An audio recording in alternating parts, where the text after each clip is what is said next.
예레미야입니다.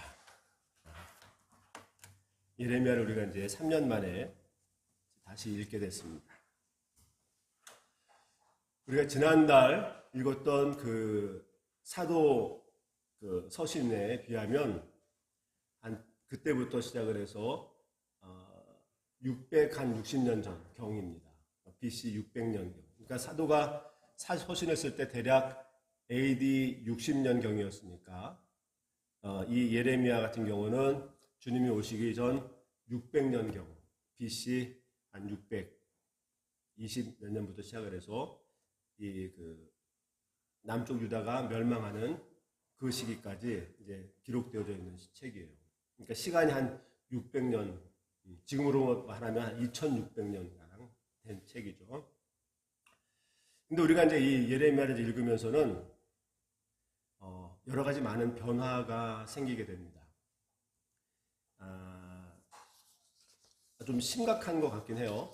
우리가 이제 예레미야가 있기 전에 예레미야보다 그 성경 바로 앞에 이사야라고 하는 성경은 예레미야보다 100년 전 사람이거든요. 근데 그 이사야를 우리가 펼치면서 딱 들려주는 이야기는 하나님의 탄식 소리가 들려줘요. 어떨 수 있냐? 이럴 수 있냐? 하나님이 이스라엘 백성들을 보면서 탄식하는 소리가 100년 전에 있었는데 이 예레미야를 보면서는 여러분들 보셨듯이 그 탄식이 변해서 눈물이 됐습니다. 눈물이. 그들의 현장을, 그들은 그대로 있습니다. 이스라엘 민족들은 그대로 있는데 100년 전에 이사야는 이들이 어쩌면 이럴 수 있느냐라고 탄식의 소리가, 하나님의 탄식의 소리가 이 현장에서는 지금 진한 눈물로 바뀌어 있음을 볼 수 있습니다. 왜 그러겠습니까? 그 상황이 긴박하게 이제 넘어가고 있는 그런 상황입니다. 이 예레미야라고 하는 사람은 1장에서 보듯이 제사장 사람이었어요. 그러니까 유대 베냐민 지파에 있는 제사장 사람이었는데 그는 어떤 사람이냐면 전반적으로 이제 나라가 기울어졌어요. 그렇죠? 그래서 기울어진 것도 그냥 완만한 기울어짐이 아니라 아주 급격하게 기울어져서 이 나라가 패망의 나라로 막 달려가고 있는 그 시점입니다. 그 시점에 하나님의 말씀을 그는 받았어요. 하나님의 말씀을 받고 그들을 향해서 하나님의 말씀을 대언하고 있는 그런 현장에 서 있던 사람이 예레미야이고 1장에 보게 되면 그가 이제 그렇게 표현합니다.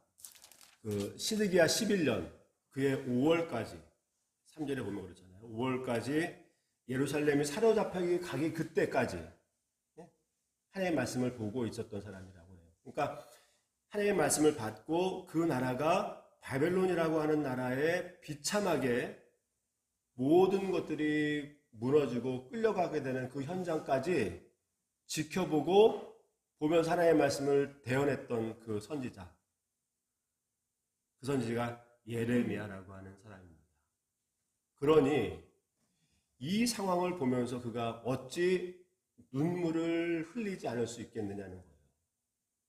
눈물을 흘립니다. 그래서 우리는 예레미야를 뭐라고 말하냐면 눈물의 선지자라고 그래요. 왜 그랬겠습니까? 모든 민족들이 지금 그렇게 가고 이 백성은 다른 백성이 아니라 하나님의 백성이에요. 하나님이 세웠고 하나님이 그들을 통해서 나타내시고자 했던 그 백성들임에도 불구하고 그들이 이제 무너져가는 그런 현상들을 보면서 이 예레미야는 하나님의 말씀을 받아서 그 말씀을 전하는 자로 그리고 그들이 망국으로 가고 있는 그 현장 앞에서 눈물을 흘릴 수밖에 없는 그런 선지자의 역할을 했던 사람들로서 우리가 볼 수 있겠습니다. 그래서 이제 우리가 요번 주 다음 주까지 읽어야 26장, 25장까지는 이 남쪽 유다가 어떤 상황을 처해 있는지에 관한 것들을 소상하게 지금 우리가 소개하고 있어요. 오늘 이제 1장에서도 보게 되면 이렇게 하잖아요. 5장 1절에 보면 아까 말씀드린 것처럼 너희는 예루살렘 거리로 빨리 다니며 그 넓은 거리에서 찾아보고 알라. 너희가 만약 정의를 행하고 진리를 구하는 자 한 사람을 찾는다면 내가 이 성읍을 용서하겠다라고 하는 겁니다. 예루살렘이라고 하는 것은 하나님을 만나는 장소입니다. 그렇죠? 거기 성전이 그 안에 있었습니다. 하나님이 솔로몬에게 약속하기를 이 성전에서 내가 너를 만나고 내가 너에게 복을 주고 너희와 교제하는 시간을 갖겠다라고 했던 장소가 그 예루살렘임에도 불구하고 하나님이 그들에게 말하기를 돌아다녀봐라. 거기에서 정의를 행하고 공의를, 진리를 따르는 사람이, 다시 말하면 하나님 앞에 바르게 살고자 하는 사람이 있더냐라고 하는 거죠. 그런 사람을 한 사람이라도 찾게 되면 내가 이 성읍을 용서하겠다라고 하는 내용을 하는데, 오늘 본문 우리가 읽은 7절에 보니까 그렇죠. 내가 어찌 이 너희를 용서하겠느냐. 그래서 2절부터 6절까지의 그 내용이 도무지 그들을 용서할 수 없는 상황이다라고 지금 하나님은 진단을 하고, 오늘 7절에서 내가 어찌 너를 용서하겠느냐. 내 자녀가 나를 버리고 신이 아닌 것들에게 맹세하며 내가 그들을 배불려 먹였더니 그들이 간음하며 창기의 집에 다니는 허다한 사람과 같다. 이제 물론 여기서 그 창기의 집이라고 하는 것은 하나님을 버린 우상을 말하는 거겠죠, 그렇죠? 우리 인간들에 비하면 그런 것들, 간음하는 하나님 외에 다른 것들의 마음을 두고 살아가는 그들이 온 천지니 내가 어떻게 하겠느냐라고 이야기합니다. 그 상황이 얼마나 비참한지 사실은 우리가 읽으면 읽을수록 얼굴을 들지 못하는 그런 상황들입니다. 몇 가지만 보시면 이렇습니다. 2절, 5장 2절. 그들이 여호와께서 살아계심을 두고 맹세한단 말이죠. 누굽니까? 예루살렘에 거하는 사람들. 그들이 여호와께서 살아계심을 두고 맹세할지라도 실상은 거짓 맹세다. 그들이 하나님의 이름을 부릅니다. 내가 하나님을 사랑한다고, 하나님 앞에 맹세한다고. 하나님이 근데 그 실상을 보니 모든 것이 거짓 맹세다. 이렇게 말하죠. 3절. 여호와여, 주의 눈이 진리를 찾지 아니하시나이까. 주께서 그들을 치셨을지라도 그들이 아픈 줄 알지 못하며 그들을 멸하실지라도 그들이 징계를 받지 아니하고 그의 얼굴을 바위보다 굳게 하여 돌아오기를 싫어하므로 내가 말하기를 아무리 이 무리는 비천하고 어리석을 뿐 아니라 여호와의 길 자기 하나님의 벌을 알지 못하니 5절. 내가 지도자들에게 가서 그들에게 말하기를 그들은 여호와의 길 자기 하나님의 벌을 안다 하였더니 그들도 일제히 멍에를 꺾고 결박을 끊은지라. 무슨 말이냐면 이 백성들을 보니 백성들은 무지해서 하나님이 쳐도 하나님이 징계를 내려도 그 얼굴이 굳어져서 말이죠. 하나님을 알아보지 못하는 겁니다. 그렇지만 그 당시 지도자들이라고 하는 여기는 종교시대였기 때문에 종교사회였기 때문에 이 선지자라와 제사장이라고 하는 것은 지도자급들입니다.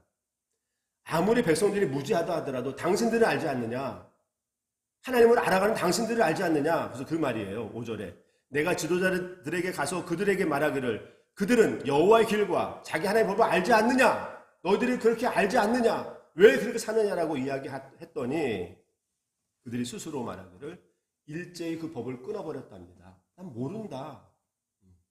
하나님이 그러더냐? 나는 모른다. 이 말이에요. 그들이 일제히 멍에를 꺾고 결박을 끊어버리며 나는 모른다. 하나님이 그렇게 하더냐? 그래서 6절에 보니까 그러므로 수풀에 나오는 사자가 그들을 죽이고 사막의 이리가 그들을 멸하며 표범이 성읍들을 엿본즉 그리로 나오는 자마다 찢기리니 이는 그들이 허물이 많고 반역이 심하기 때문이다. 그러면서 내가 어찌 그들을 용서할 수 있겠느냐 이렇게 말하는 이런 상황이 그들에게 있는 상황입니다. 그런데 놀라운 일이 또 있습니다.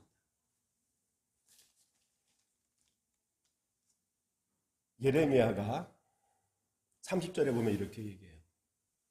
30절, 5장 30절.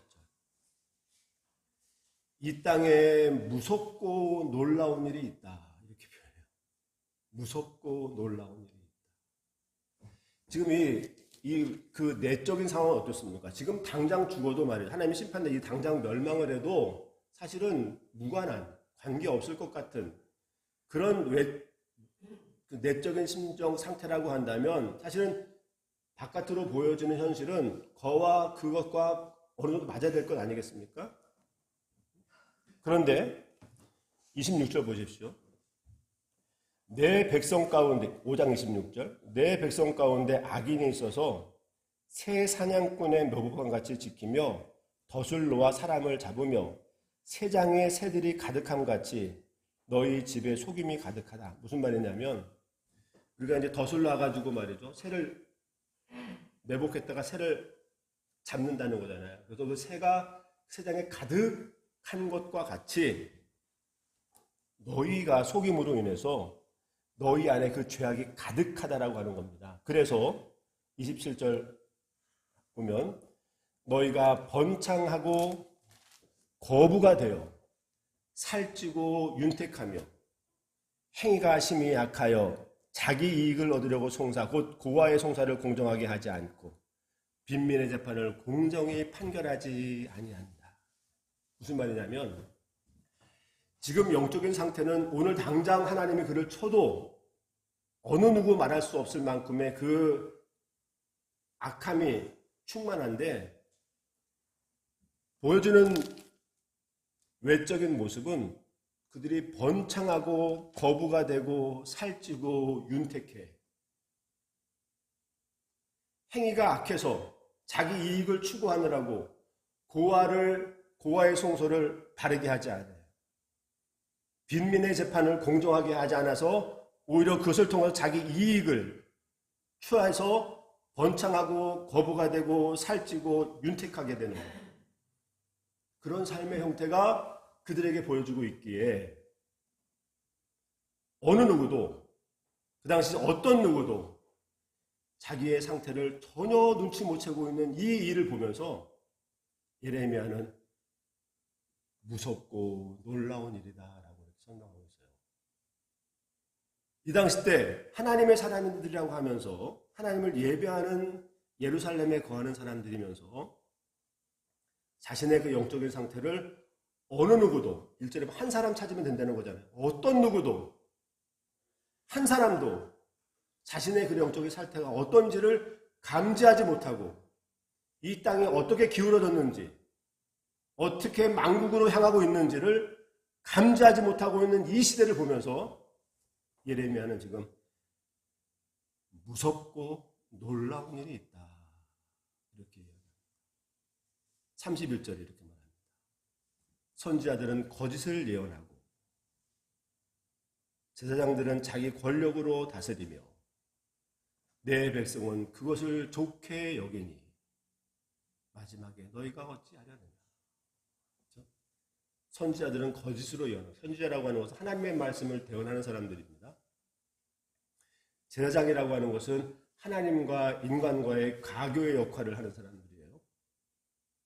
이 모든 권력을 가지고 거짓을 이야기하고 자기 권력을 이야기하고 그들을 보고 따르는 백성들은 그들이 좋다 이야기하는 이 영적인 이 상태를 보고 예레미야는 무섭고 놀라운 일이다 이렇게 표현하고 있는 현실이 예레미야가 말씀을 받고 전하고 있는 시대의 현실이다. 무섭죠, 그렇죠? 이 상황이 이제 이들의 상황이라고 하는 사실입니다. 좀 그 영적인 상태와 좀 그 비례하면 좋은데 말이죠. 영적인 상태 그래도 오히려 번창하고 거부가 살찌고 윤택한 삶을 사니까 전혀 자기들이 어디로 가고 있는지를 감지 못하고 있는 거예요. 한 사람도 없고 한 사람을 찾으면 되는데 한 사람도 없어요. 그런 상황. 이런 상황을 보면서 이제 우리는 이제 이 책을 보면서 어떤 이제 교훈을 받아야 되느냐라고 하는 거죠. 그렇죠? 지금 이 예레미야가 나라가 기울어져서 좀 망국을 향하는 그의 1장 3절 말씀처럼 그가 이제 그때까지 전하는 거예요. 1장 3절에 보였잖아요. 여호와의 아들 유다의 왕 여호야김의 시대부터 요시야의 아들 유다의 왕 시드기야 11년 말까지 곧 5월에 예루살렘이 사로잡혀 가기까지 임했다라고 하는 거니까 이 예레미야는 나라가 망해져가는 그 순간까지 하나님의 말씀을 가지고 대언했던 사람들, 하나님의 말씀이 이루어지는데 그것을 외쳐도 어느 누구 하나 감지 못하는 그런 시대에 있었던 사람. 이제 이런 책은 저희가 보면서 몇 가지 이제 우리가 한번 생각을 해야 될 것이 있겠다는 겁니다. 그때 이 선민들은 이런 이제 삶을 살면서 그 여러 가지 많은 경고를 하나님께 받았겠죠, 그렇죠? 근데 그 중에 하나가 뭐냐면 그들을 하나님께서 가나안 땅에 이제 심으신 것에 심게 하신 하나님의 목적이 있었다라고 하는 것입니다. 그렇겠죠. 지금 이들은 가나안 땅, 지금으로 말하면 이스라엘에 있는 그 지역이에요. 그 지역이 사실은 사막이기 때문에 별로 좋은 지역은 아닌데 하나님이 원하시는 그 땅은 뭐냐면 그 하나님만을 의지하는 그 땅, 하나님이 나의 하나님이 되는 그 땅, 그 땅이 바로 천국의 땅이라고 얘기하는 겁니다. 내가 노력을 해가지고 내가 일을 일궈서 말이에요. 그것을 내가 쟁취하는 게 아니라 내가 하나님이 나의 하나님이고 난 당신의 백성이다. 하나님만 절대적으로 의지하며 살아갈 수 있는 그 땅이 천국인 것이고 하나님이 해결하시는 모습들인데 그 땅으로 이제 하나님이 그를 옮겨놓은 것은 분명한 목적이 있다는 거죠.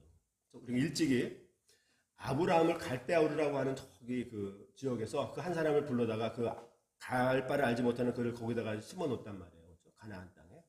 그런데 그 당시 때 그들은 하나님을 하나님을 하고 믿을 수가 없는 그런 영적인 감각이 뛰어나지 않은 시대였어요.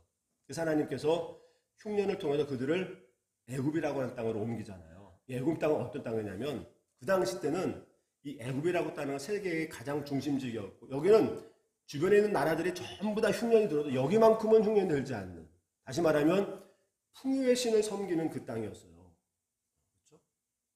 그래서 이 신은 어떤 누구도 이길 수 없는 땅, 그런 신, 능력의 신, 그리고 강한 나라였기 때문에 강력한 능력과 풍성함을 가지고 있는 신을 섬기는 그 땅이 애굽 땅이었단 말이에요. 근데 이스라엘 백성들이, 그 아브라함의 자손들이 그 하나님을 믿고 여기 왔는데 그 하나님을 그렇게 못 믿으니까 하나님께서 그를 옮기십니다. 400년 동안 거기다가 놔두시죠. 그렇죠? 그러면서 거기는 풍요로움이 어떤 것인가라고 하는 그 경험하게 됩니다. 아, 이 세상의 모든 나라들이 다 흉년이 들어도 이 신만큼은 자기 백성들을 넉넉히 지키는 신이구나라고 하는 것을 깨닫게 됩니다. 400년이 지나고 나서 보니까 출애굽을 가져보니까 이 신이 우리 하나님 앞에 안 된다는 걸 깨닫게 되는 겁니다. 그렇죠? 능력의 신, 풍요의 신, 모든 것들을 지배하는 그 신임에도 불구하고 10가지 재앙이라든지 하나님이 그에게 행하는 걸 보니까 이 하나님이 이 애굽 신을 넉넉히 이기는 신으로 그들이 인식하게 되는 거예요. 그거를 보는. 그 당시 때는 신의 개념들이 있었잖아요. 우리나라를 다스리는 신과 달랐단 말이에요. 이 애굽 신이라고 하는 신은 가나안 땅에 있는 그 신보다는 훨씬 더 능력이 많은 줄 알았는데 보니까 그 하나님이 이 신을 이겨버리는 겁니다. 그에 비해 많은 재앙을 내려버리고 꼼짝 못하게 만드는 신을 만들어버리는 거죠. 인식하고 광야길을 건너오는데 그 모든 신들을 이 하나님, 가나안의 하나님이 이겨버리는 겁니다.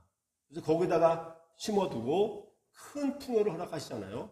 그 이유는 뭐냐면 이 백성들로 하여금 표본이 되게 하였던 겁니다. 우리 연약한, 우리의 그 유목민이었던 우리 유대인들을 하나님께서 하나님을 의지하였더니 이런 풍요로움을 주실 수 있다. 이 하나님이 너희들이 섬기는 모든 신보다 강한 하나님이다라고 하는 것들을 알리려고 했던 그런 하나님의 계획이, 목적이 있었다라고 하는 것이죠. 그런데 그들이 그런 일을 이제 못했다라고 하는 것입니다. 이사야 5장에 보게 되면 이런 표현이 있어요. 내가 좋은 포도 맺기를 기대했는데 너희들이 들포도를 맺었다. 이렇게. 좋은 포도라고 하는 건 뭡니까? 하나님의 공의로움과 정의로움과 의로움, 하나님을 의지하는 것이죠. 그렇죠? 다시 말하면 하나님을 잘 드러내는 삶을 살기를 원해서 하나님이 그 가나안 땅에 인도하셨고 거기에 풍요로운 삶을 주셨음에도 불구하고 하나님을 드러내는 삶이 아니라 자기 위주의 삶을 살았던 것입니다. 오늘 본문에서 이야기하는 것들처럼.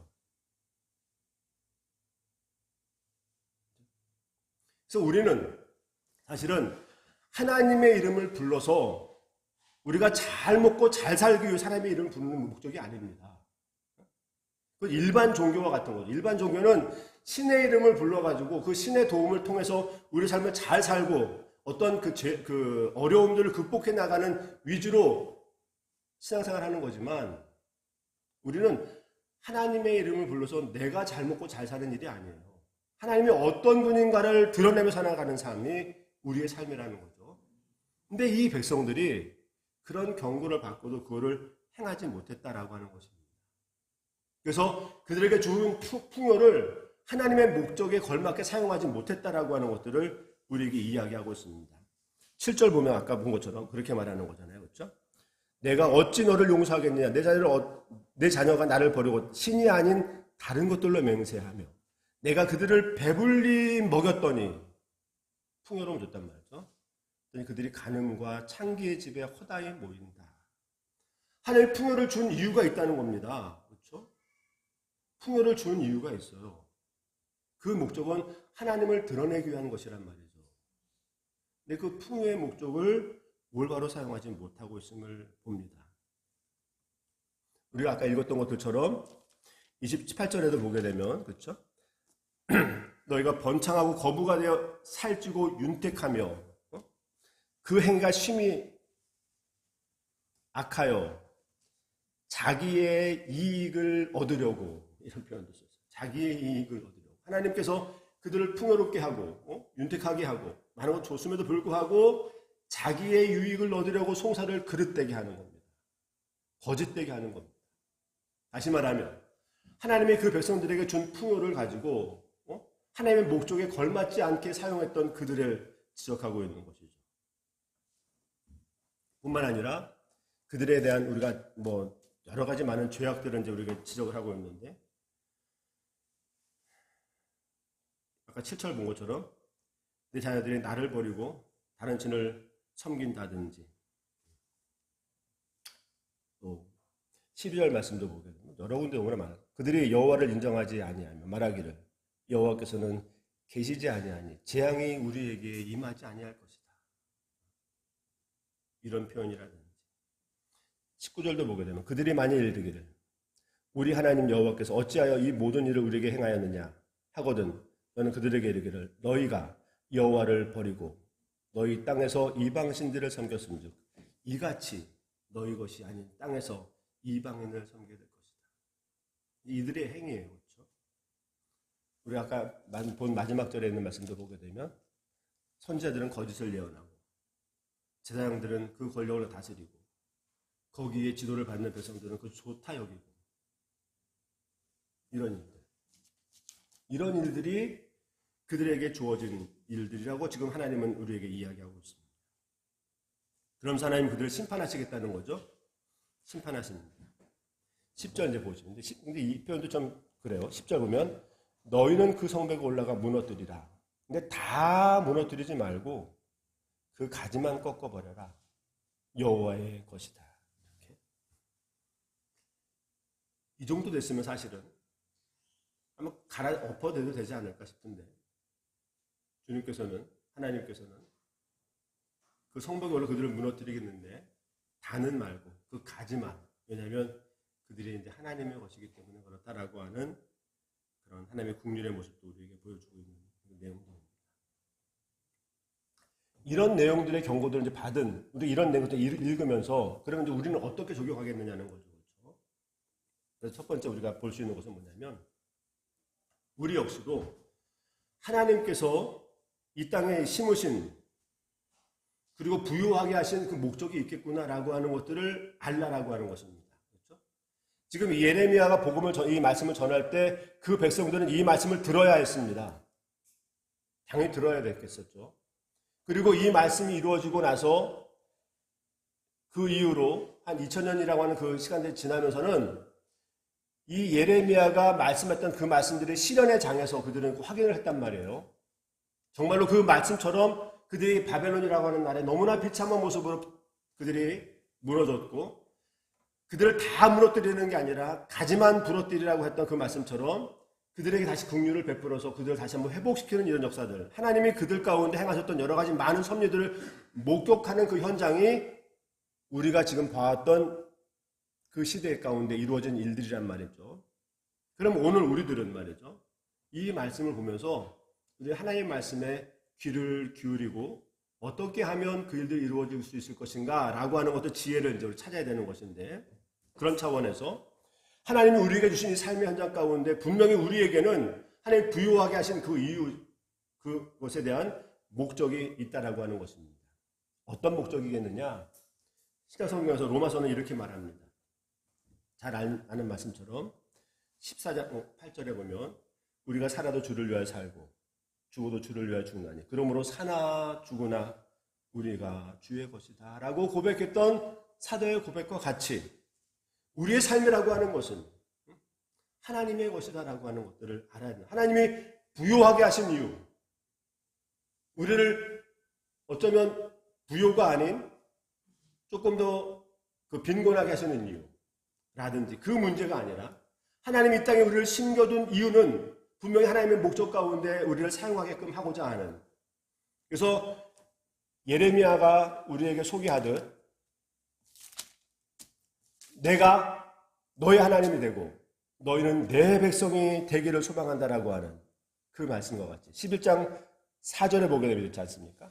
이 언약은 내가 너희 조상들을 새 풀무 애굽 땅에서 이끌어내는 날에 그들에게 명령한 것이라. 곧 내가 이르기를 너희는 내 목소리를 청정하고 나와 나의 모든 명령을 따라 행하라. 그리하면 너희는 내 백성이 되겠고 나는 너희 하나님이 될 것이다 라고 했던, 그들을 애굽에서 이끌어내면서 약속하셨던 그 내용과 같이 하나님은 언제나 우리에게 당신의 백성이 되기를 원하는, 하나님의 백성이 되기를 원하는, 하나님이 너희의 하나님이 되기를 소망하는, 그것이 우리에게 준 목적이겠다는 것입니다. 베드로전서도 이렇게 말합니다. 그런즉 너희가 먹든지 마시든지 무엇을 하든지 다 하나님의 영광을 위하여 하라라고 고린도서에 말하고 있고, 베드로전서에도 말하게 되면 이는 너희를 어두운 데 불러내어 너희 그의 기이한 빛에 들어가게 하신 것은 하신 자의 그 아름다운 덕을 선포하게 하려 하시리다. 이것이 이제 우리의 목적이라는 거죠. 사나 죽으나 주의 것이고 하나님의 영광을 위하여 먹든지 마시든지 할 것입니다. 언제나 주님의 덕을 기리는 삶, 이것이 우리의 삶이겠구나라고 하는 것들을 깨달으라고 우리의 경고의 메시지를 주고 있다라고 하는 사실이죠. 또 하나, 이런 풍요로움 가운데 하나님이 주시는 목적은 그 풍요를 하나님의 목적 가운데 써야 되는 거거든요. 저는 이 말씀을 골랐습니다. 고린도후서 9장 10절에 보게 되면 이런 표현이 있어요. 심는 자에게는 씨와 먹을 양식을 주시니 이가 너의 심을 것을 주사 풍성하게 하시고 너의 의의 열매를 더하게 하시느니라. 무슨 말이냐면 하나님께서는 심는 자에게 씨와 함께 먹을 것을 주신다는 겁니다.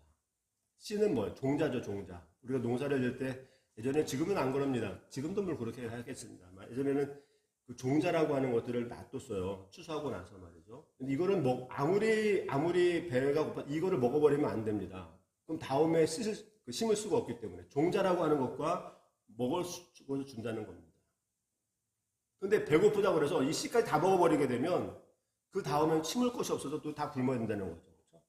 마찬가지로 하나님의 백성들에게 이렇게 씨와 함께 먹을 것을 주는 이 하나님 앞에서, 그런 풍요로움을 주는 앞에서 자기의 유익이 하느라고 모든 것들을 다 먹어버리는, 이래서는 하나님의 일들을 여기서 말하는 것처럼 자기 이익을 위해서 자기 배를 배부르기 위해서 모든 것을 하는 자와 똑같은 모습이다 이 말이에요. 그래서 우리 그리스도인들에게 주시는 것은 심을 씨를 주신다는 겁니다. 그래서 내가 우리에게 준 풍요를 가지고 우리의 배를 배부르느라고 다 먹어버리게 되는 이런 모습이 아니라 일정한 희생을 통해서 하나님이 어떤 분인지를 나의 희생과 함께 그것을 심는 작업들이 우리에게 있어야 되겠다라고 하는 것이죠. 당시 이들은 그런 일을 하지 않았습니다. 마치 사도 바울이 이야기하는 것들처럼 심는 자에게 씨와 먹을 것을 줬음에도 불구하고 그 모든 것들을 자기 배를 채운다고 다 먹어버리는 그 어리석음과 같이 풍요를 줬음에도 불구하고 자기 이익을 구하느라고 번창하고 거부가 되느라고 모든 것들을 다 써버리는 이런 어리석은 일들을 그들이 행했다라고 하는 것을 보게 된다. 그래서 우리는 언제나 그리스도인들은 우리의 삶을 희생해서 하나님의 어떤 분인지를 심는 작업들을 해야 된다는 겁니다. 우리의 이성을 제어해가면서 하나님이 과연 어떤 분인지, 하나님이 어떻게 살라고 했는지, 어떻게 살아가는 것이 하나님을 영화롭게 하는 일인지, 그 하나님이 나의 하나님이 된다고 하는 사실이 어떻게 삶을 방식 살아가는 것이 맞는 것인지를 보이는, 씨를 심는 작업들, 이런 작업들을 그들에게 원했지만 이 당시 때 이들은 자신들이 살찌고 윤택해지느라고 자기 이익을 위해서 모든 것들을 다 써버리는 이런 어리석은 모습들이 그들에게 있었다라고 지금 우리에게 지적을 하고 있는 것입니다. 그런데 우리는 이런 성경을 보면서 우리가 이렇게 지적을 하고 있는데 이 말씀이 저희와 관계가 없으면 좋겠는데 우리의 모습 가운데도 이런 모습들이 보이는 것들 때문에 우리가 너무나 쉽게 성경을 읽을 수만은 없다는 게 이제 안타까운 일입니다. 어쩌면 이들은 예레미야가 보듯이 기울어진 판에서 말이에요. 정말 망국으로 치닫고 있는 그런 삶을 살고 있음에도 불구하고 한 사람도 거기에 대해서 감지 못하고 자들이 번창하고 살찌고 윤택하니 됐다, 이 정도 살만하다 라고 외쳤던 그런 사람. 그 후에 이제 보면 알겠습니다만 이 예레미야에 대해서 침을 뱉고 말이죠. 매국노라고 외치고 말이죠. 전혀 그 영적 감각들을 깨우지 못하고 망국으로 치닫고 있는 그런 상태의 모습이 이들의 모습인 것과 같이 혹 우리의 삶은 그런 삶은 아닐까라고 하는 물음을 묻게 되는 것입니다. 분명한 것은 그것을 보는 사람이 있었다는 겁니다. 예레미야처럼. 그들의 현실을 보여주는 외적인 형태는 분명히 잘 나가는 것 같고 이만 살만한 것 같은 그런 상황인데도 불구하고 그 영적인 상태가 이런 상태라고 하는 것을 직시하는 사람이 있는가 하면 예루살렘 거리를 돌아다녀봐도 한 사람도 그 상황들을 알아보지 못하는 그런 사람들이 있었다라고 하는 것들 때문에 우리의 마음이 무겁게 되는 것이죠. 지금 우리가 이 시대에 예레미야를 읽으면서 하나님은 우리에게 요구하는 거 하면 그럴 것입니다. 이런 걸 것입니다. 그들이 경고를 받았던 그런 내용들을 저희들이 잘 새겨서 우리에게 주신 이 땅의 삶, 21세기를 살아가는 우리의 삶의 현장과 하나님 우리를 심으신 이유는 그럼 하나님의 목적이 있겠다. 그 목적에 맞게 우리의 삶을 잘 살아내는 일이 이 경고의 메시지를 받고 바르게 살아가는 저희들의 모습이 아닐까. 혹 우리의 삶이 이 시대처럼 망국으로 치닫고 있는 그런 영적인 삶은 아닌가 살피면서 다시 한번 주님의 인자와 그분의 진리의 말씀들을 사모하며 하나님이 우리에게 함께 하시고 주님의 은혜를 우리에게 허락해달라고 간구하는 삶이 이 시대를 살아가며 예레미야를 읽는 저희들에게 주시는 하나님의 말씀이 아닐까라고 하는 생각을 하게 되는 것입니다. 바라기는 우리 평화로운 교회 믿음의 식구들은 이 정죄와 심판의 무서움 때문이 아니라 하나님의 마음을 잘 헤아리고 그분의 뜻이 무엇인가를 알려고 하고 그분을 기쁘시게 하는 삶을 살아감으로 인해서 우리에게 주어지고 있는 여러 가지 많은 죄악들의 모습들을 잘 제거해가고 하나님을 영화롭게 하는 삶이 우리 공동체 안에 있기를 소망하는 것입니다. 영적으로 깨어서 하나님이 목적하신 것이 무엇인가를 분명히 알아 그것들을 잘 감당해내고자 애쓰는 저와 여러분들의 모습이 되기를 주 여러분으로 축원합니다. 기도하시겠습니다.